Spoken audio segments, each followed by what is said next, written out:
All right, good morning, everybody. Welcome back. Welcome back to the Jewish Inspiration Podcast and to our online friends online on YouTube, on Facebook, on Twitter, and on Zoom. It's wonderful to see all of you and to spend my Sunday morning beginning our week together, starting our week in a way of inspiration. We left off the past couple of weeks, we were discussing the idea, the trait, we were discussing the trait of honor. And what is honor? Honor, we said, is the respect that we give to other people, but also the respect that we have for ourselves. We mentioned this, I think, twice in the previous weeks, that it is impossible to respect someone else if you don't respect yourself. It is impossible for us to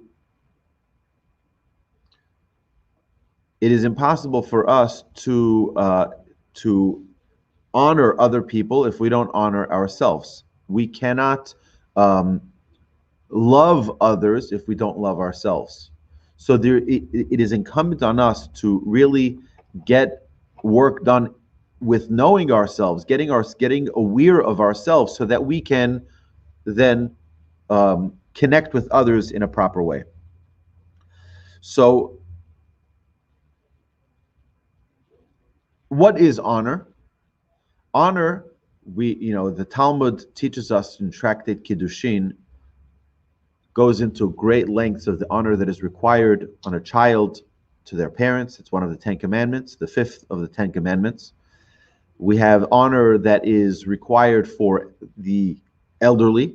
So anybody who's over the age of 70, the Torah commands in Leviticus that you are required, mipnei seva takum, you should stand up before them. Vehadarta pnei zaken, and you should give honor to the elderly.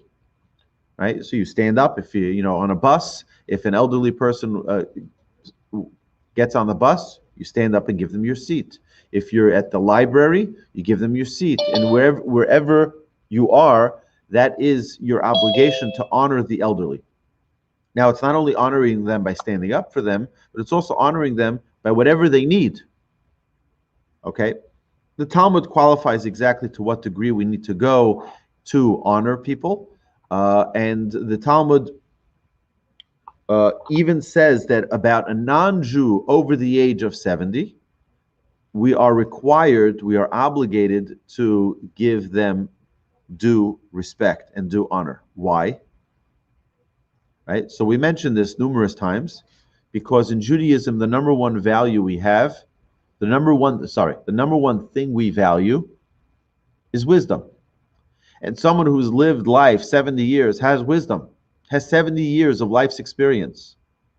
And our commentaries explain in the Talmud that it is a very, very important thing for us to show proper respect, even to non-Jews. And we see that, and not only to a Torah scholar, even someone who's not so righteous, you also need to give that proper respect to. The very interesting that it says that the Talmudic sages, the Tanaic sages, would stand up, would give a hand, would give their it says that one of the great sages would be like the support or like the cane for one of the elderly Gentiles. Right? Not necessarily a righteous scholar, but the Tanaic sage would. Why? Because we respect and we cherish wisdom. And because they carry wisdom as well, notwithstanding where they come from or the lifestyle that they lived, still that's something that we value very, very much, and it's something that we honor. Okay, so now let's go a little bit further into the idea of honor.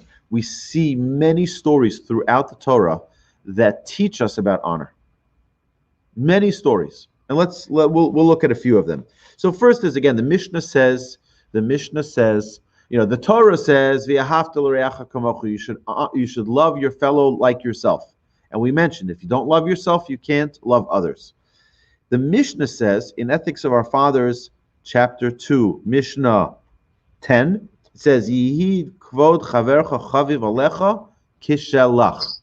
The honor of your fellow should be as precious to you as your own. What does that mean? that if you don't honor yourself, if you don't have a self-dignity, there's no way you can honor and dignify others. Okay? You understand that the Mishnah is going in the same vein as the Torah goes. On ve'ahavta l'reacha kamocha, you have to love your fellow like yourself. If you don't love yourself, you can't love others. If you don't honor yourself, if you don't respect yourself, you can't honor or respect others. We know that the terrible tragedy befell Rabbi Akiva's 24,000 students. Why? Because they lacked respect for one another. They lacked the due respect, the due honor that was required for one another. What does that mean? Now we understand. If they don't respect themselves enough, then certainly they don't respect others enough. If someone honors and respects themselves appropriately, they will have the proper respect, hopefully, for others. Now, if someone gets carried away and only is busy trying to collect honor for themselves, right, that's not a virtuous trait.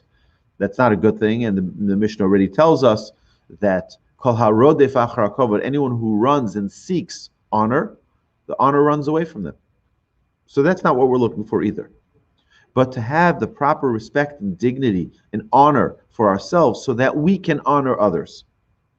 Rabbi Akiva's students didn't have for themselves the proper respect.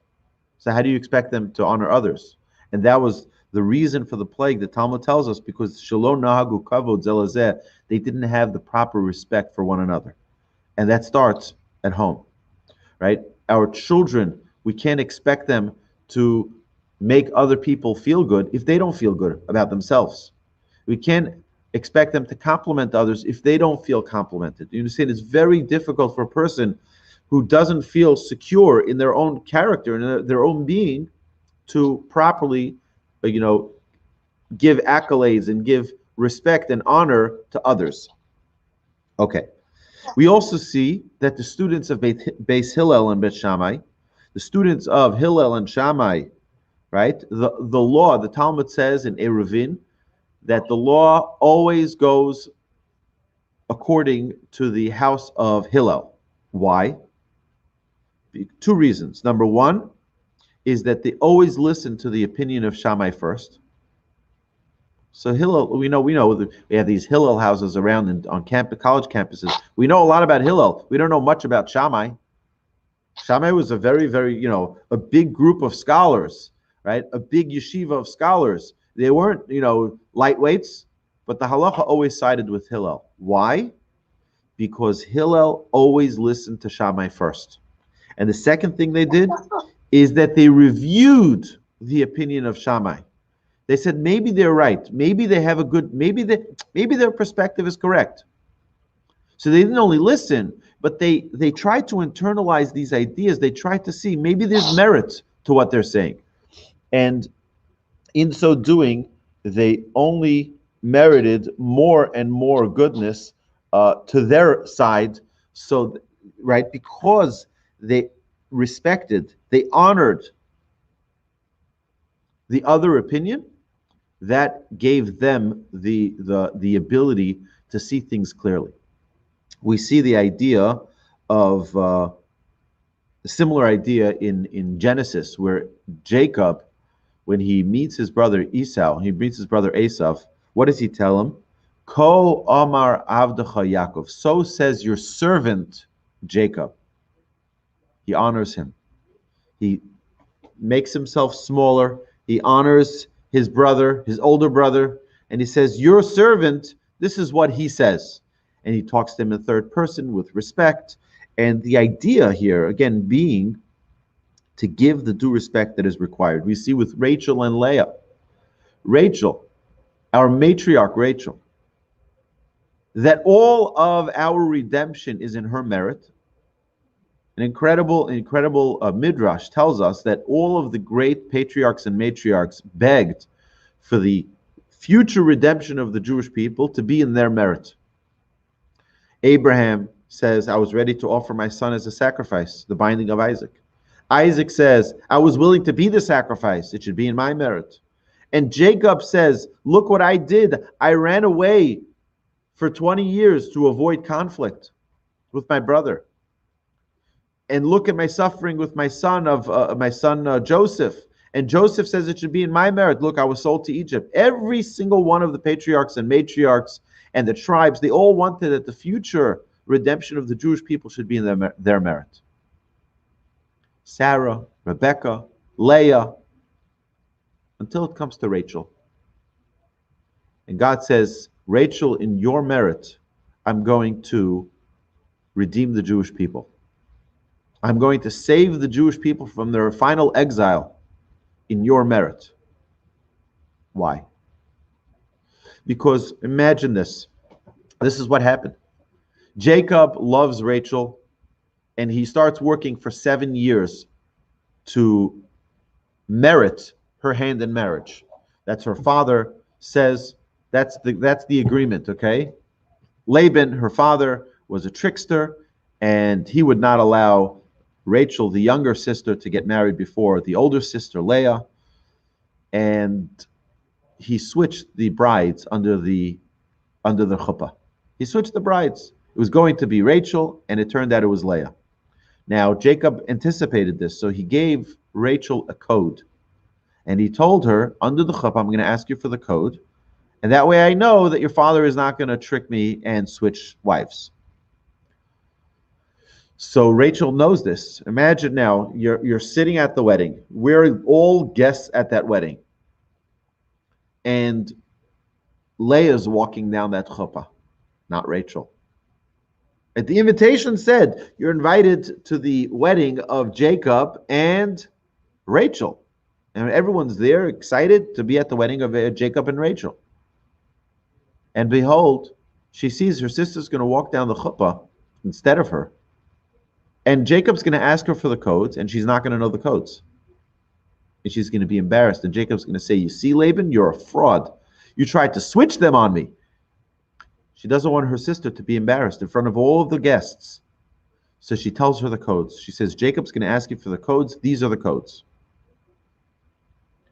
And under the chuppah, Jacob indeed asks, and it was Leah. Right? God says, to be so selfless, to be so caring of the honor of someone else, it is in your merit that the Jewish people will be redeemed. And to the point where we say, Min'i kolech bibechi, stop crying, Rachel, God says. Ve'inayich min dimayin, stop shedding tears. Ki yesh sachar le'pe'ulatech, because there's a great reward for your action, for your selflessness. V'shavu banim ligvulam, that your children will come back to the land of Israel. They will be redeemed from this exile in your merit, Rachel. Because she didn't let her sister's honor fall down. She took it as if it was her own. An amazing thing. She gave her the codes. She gave her her life. She knew her father was a scoundrel. Her father was a cheat. She knew that this would be the end of her life. She knew that Jacob would never work for her father another 7 years to marry her. And for all she knew, she was giving up everything, just so that the honor of her sister shouldn't be defamed. That's greatness. She's ready to give up her entire life for her sister. It says, the Talmud says, that one should be willing to go into a burning furnace not to embarrass someone else.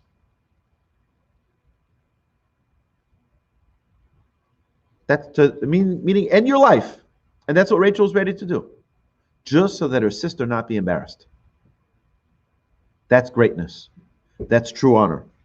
We see also that Leah was rewarded because she cried not to have a seventh boy. She had 6 of the boys, so 6 of the 12 tribes were Leah's.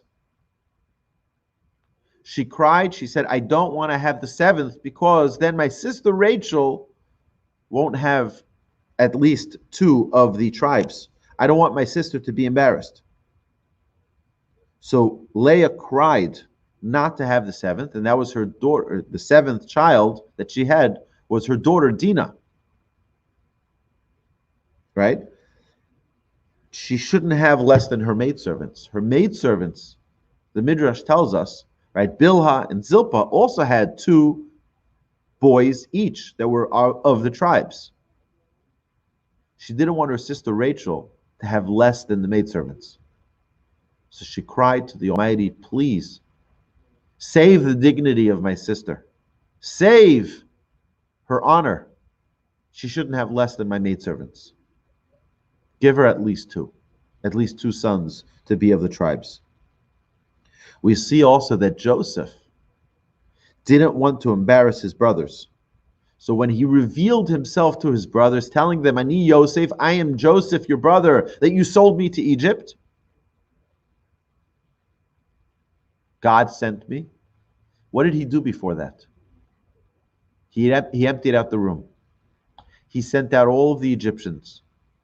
He was concerned for the honor, for the dignity of his brothers. What do you mean? His brothers? Do you know what they did? They sold him, a young boy, they sold him to Egypt. He deserves all of the revenge in the world, to take it all out on his brothers. And yet, he didn't. He saves their dignity. He saves their honor. He sends out all of the Egyptians from the room, and he says to them, I need some private time with these individuals. And in that room, when it's only his brothers, when it's only the tribes of Israel, Joseph reveals to them, I am Joseph, your brother, that you sold to Egypt. But don't worry. Even then, he doesn't punch them and hurt them and insult them. He says that God sent me to Egypt. Don't beat yourselves up.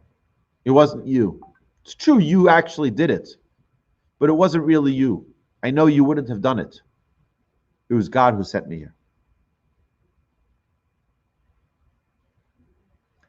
You know, the students of Rabbi Eliezer came to him and said, give us the key to a successful life. Give us the key to what we need to be successful in life. You know what he said? He's haru bichvod chavrechem. Right? Ubishvil kach tizku l'chai olam haba. He says, be cautious, be careful with the honor of your friends. And with this, you will merit to the world to come. That was what Rabbi Eliezer's guidance was to his students. That's it. Just be careful with your friend's honor, with your friend's dignity, just as you do your own. We're all concerned about our own honor, right? We don't want our friends to insult us, our neighbors, we don't want someone to even take our spot we're waiting at Starbucks, or we're waiting at the bank, or we're waiting at the UPS to drop off a package, and someone cuts us in line. Excuse me, right? Why are you taking my space? Why are you taking not my space, but why are you taking my turn? Wait online properly. Oh, you don't respect me. Hisharu b'kvod chavrechem. Just know that the honor that you give to others is your key to the world to come. The dignity, even if someone's wrong, even if our children do something wrong, we have to be very, very careful to ensure that we don't embarrass them. Embarrass them to save. I was just telling my daughter this on Shabbos. She was correcting one of her siblings, one of my children, and she said something which was what a sibling would typically say, right? Not something wrong, something which is correct, but guiding her younger sibling that this is something you don't do.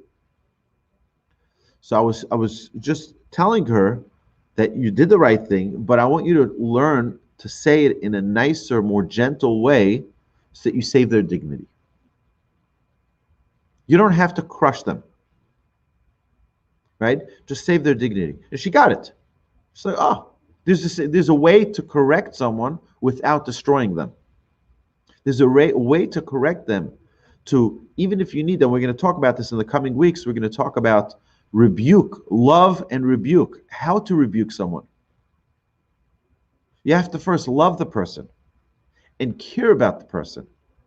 And when you have the proper love, care, and concern for them, then you'll find it easy to reprimand them in a way that is effective, a way that is helpful for them.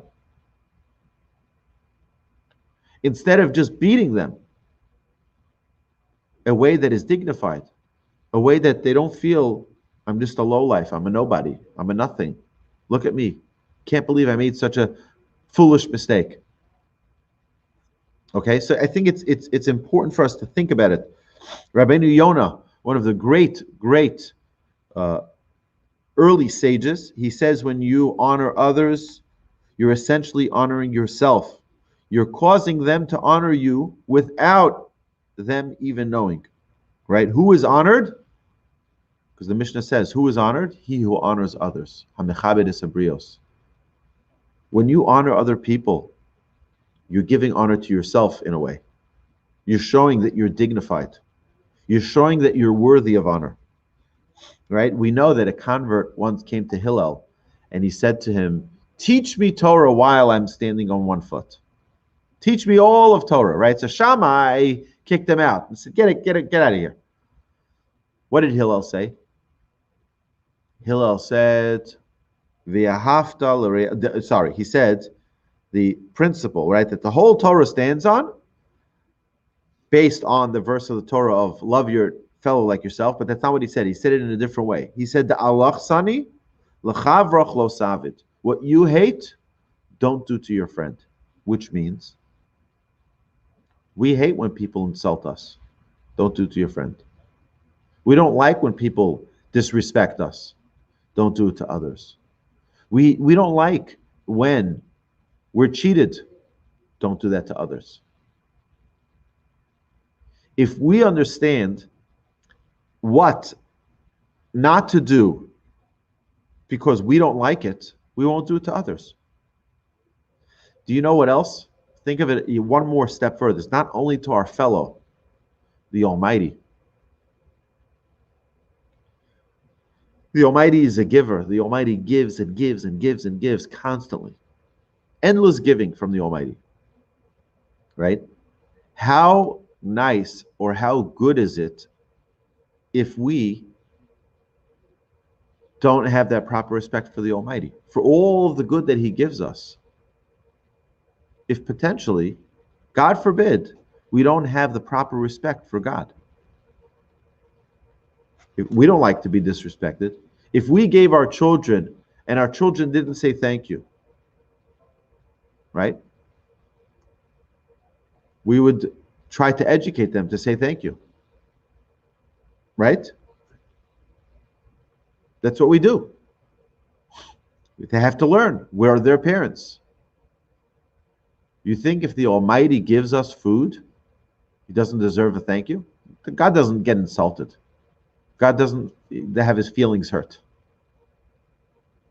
But the idea that if you understand what you dislike, if you connect to yourself and understand yourself well, you'll understand the ways of the Almighty. You'll understand, for example, we see that Abraham, Isaac, and Jacob are each identified in our Amidah, in our Shmona Esrei, that we say 3 times a day, morning, afternoon, and evening.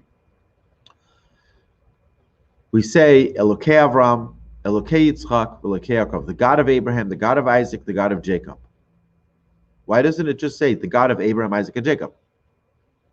Because each one was able to identify and relate to the Almighty through their own characteristics. Abraham says, I'm a man of kindness. I love doing acts of kindness. 1 second. Look at this world. Look at God's kindness.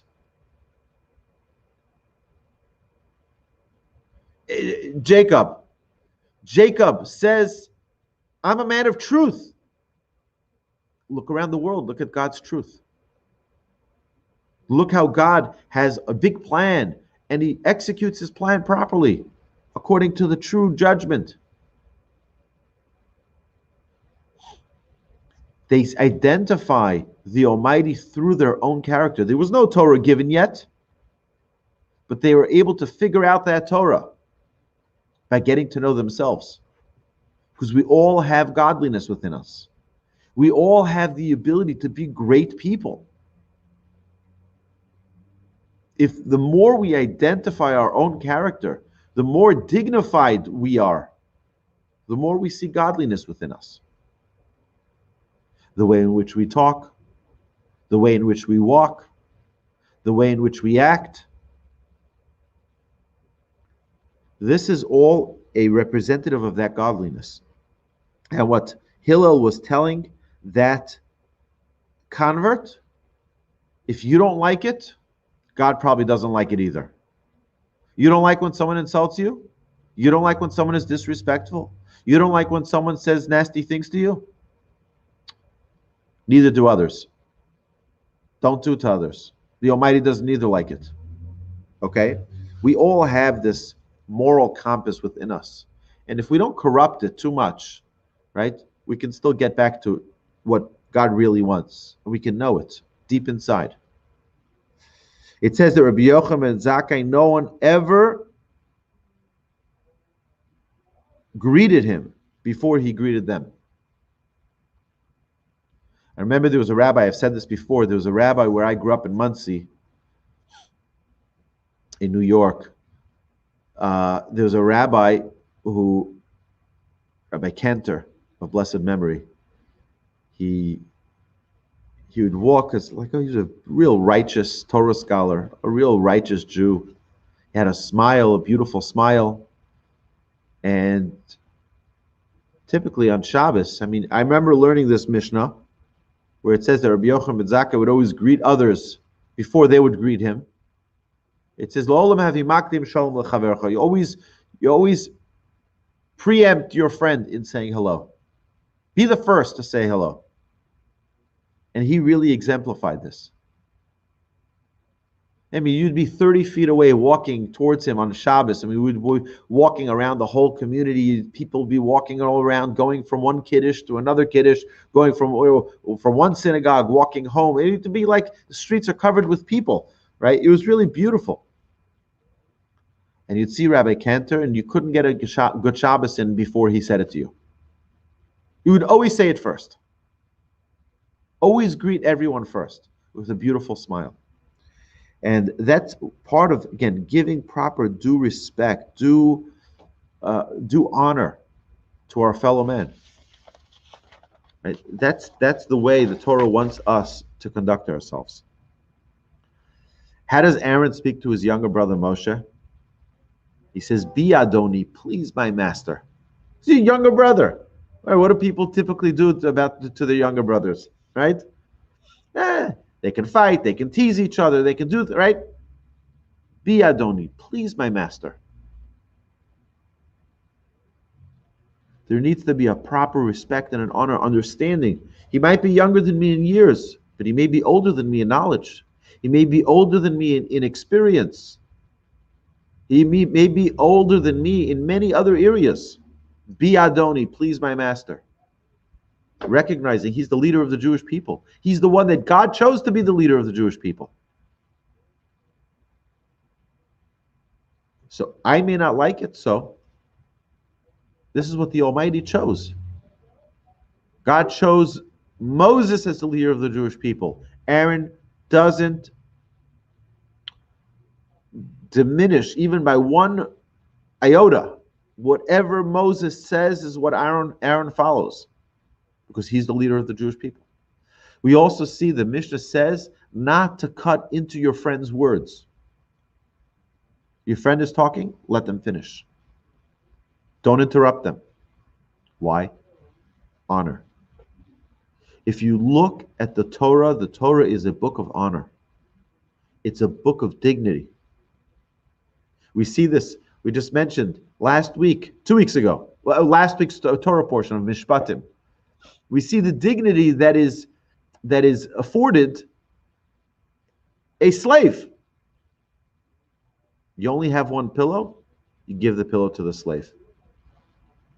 You only have one steak, doesn't go for the master, it goes for the servant. You know why? Think of this person. This person didn't have enough money to pay back a debt. So what does he do? He gets sold in the market to a Jewish slave master. The Jewish slave master pays up that debt and now has his slave for however long this agreement was, 3 months, 6 months, up to 6 years. Because in the sabbatical year, all the slaves, the Jewish slaves, go free.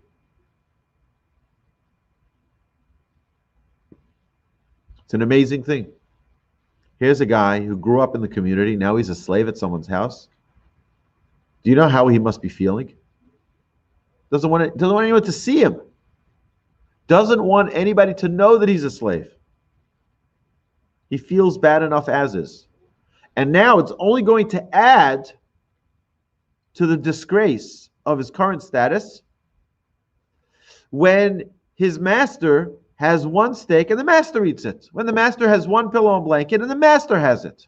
No, the master has to give him. The master has to give it to the servant, to the slave. He has to give it to him. You sleep on the comfortable bed. You use the pillow and blanket, the only one that we have in this house. To what? Lift him up a little. Raise him up a little. Let him feel dignified. Let him feel like he's worth something. Let him feel like a human being. So, over the last 3 weeks, we've been talking so much about the value of a human being. We don't have value by money. We have value by honor. The Almighty, we say Kadosh, Kadosh, Kadosh, right? Regarding the Almighty. Meloch ha'aretz kevodo. Because why is God holy? Because the whole land is filled with His honor. The holiness is determined by the honor, by the dignity, by the respect that we have for things. The honor and respect we have for a Torah scroll, when it gets removed from the ark, we all stand up. Right? We discussed on Friday in our Talmud class, we're talking right now about the topic of honor. The respect, when you stand up for someone, you don't just like do a little stand. You stand up fully till they pass. A righteous scholar, a rabbi of a synagogue, we stand up fully. Give them the proper respect. We have to be very cautious because a Torah scholar is not someone who's just a person. He's someone who represents Torah. He represents the Almighty's teachings. That commands respect. Even if you don't like the person, it doesn't make a difference. But, like we mentioned last week, if a Torah scholar doesn't have respect for himself, if he has a stain on his clothes, what does the Talmud tell us? Mitchayev b'nafsho. He's liable to death. Why? You don't respect what you represent. You're a Torah scholar, and you don't respect who you are? You don't respect what you carry? What is that worth? So it comes from us beginning to recognize, you know what? I'm a great person, capable of unbelievable greatness. You know, in the great yeshivas of yore, back in Europe, one of the great virtues that they were talking about is Gadlut Ha'adam, the greatness of man. Do you realize how great you are? Do you realize your capabilities? And many people don't. Many people don't realize how great they are. They think, I'm a nothing. I'm a nothing. I can't do anything with my life. Look at me. I'm such a loser. We have to learn to build ourselves up and build other people up. You're amazing. You have unbelievable potential. Particularly as parents, we need to do that. Particularly as parents, we need to encourage our children and tell them. And it doesn't make a difference how old they are. They could be married with children.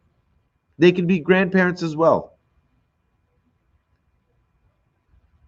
There's no human being on earth who doesn't want to feel good with a nice word. There's no human being who doesn't enjoy a compliment.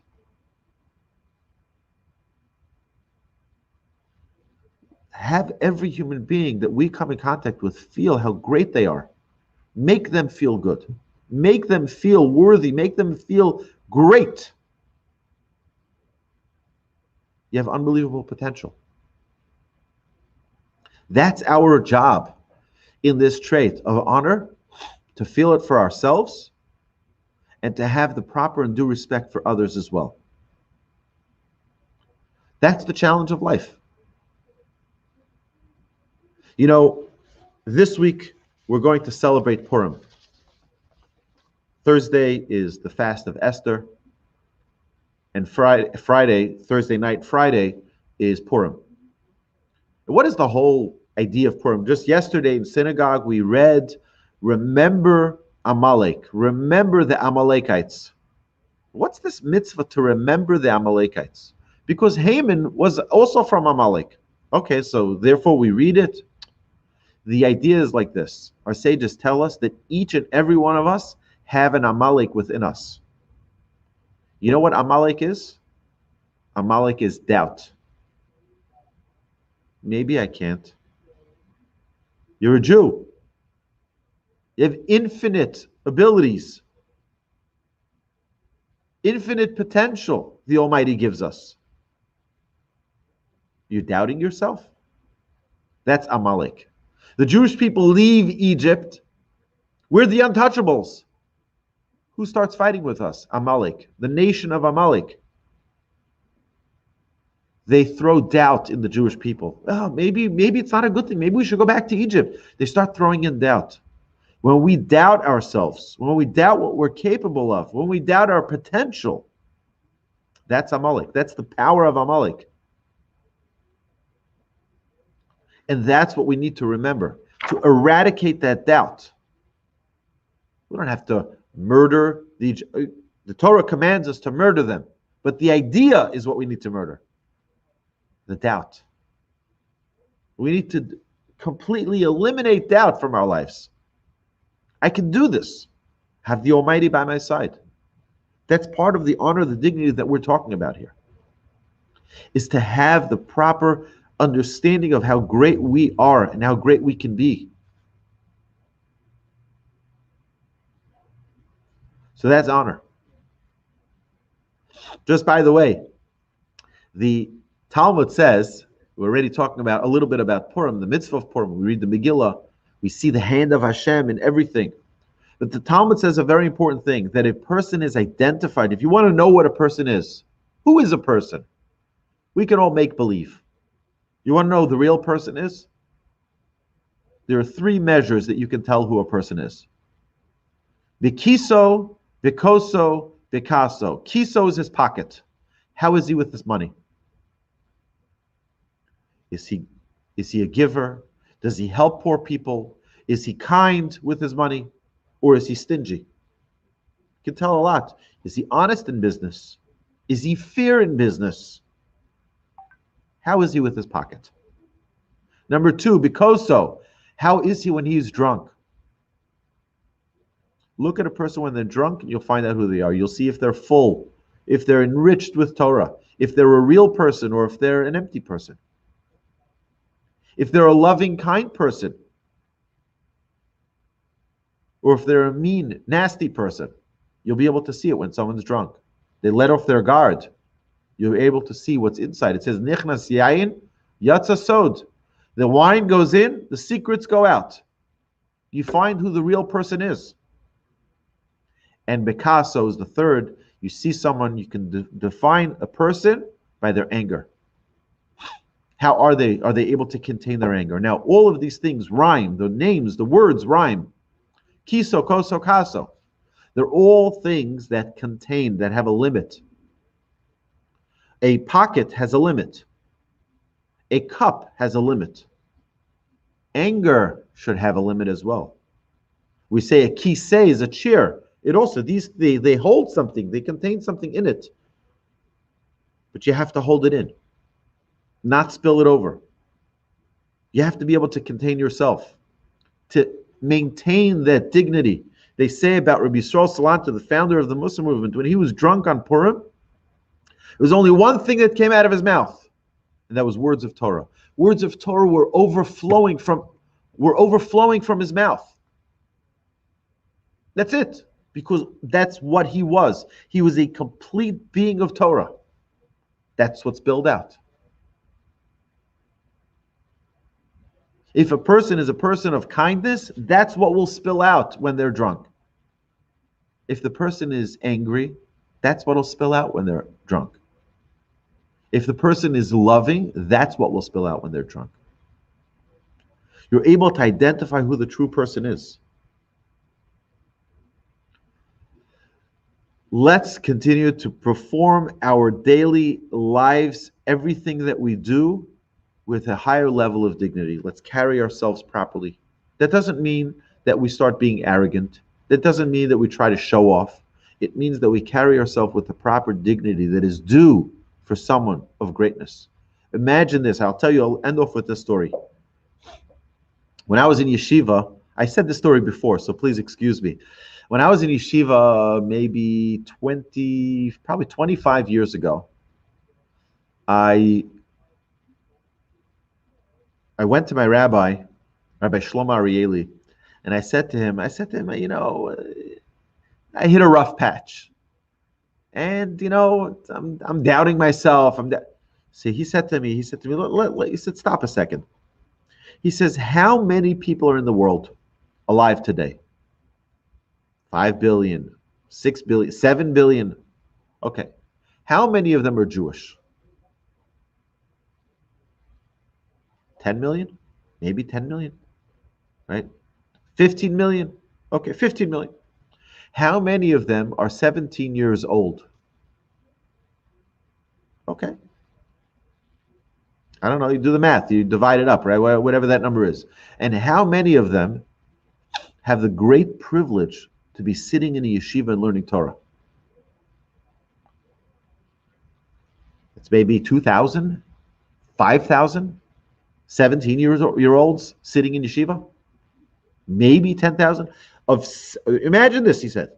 Of 6 billion people on planet Earth, you're one of the few who's fortunate to sit and learn God's word. And you're sad. You're beating yourself up. You should be dancing on the rooftop. That you have the privilege to be one of the chosen few who are able to sit in yeshiva and learn Torah. It's a perspective.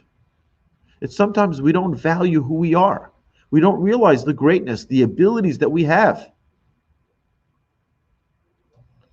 Hashem should bless us all, that we should have the proper perspective of who we are, of our own greatness, so that we can have the proper dignity and honor for ourselves, and that should overflow to everyone around us.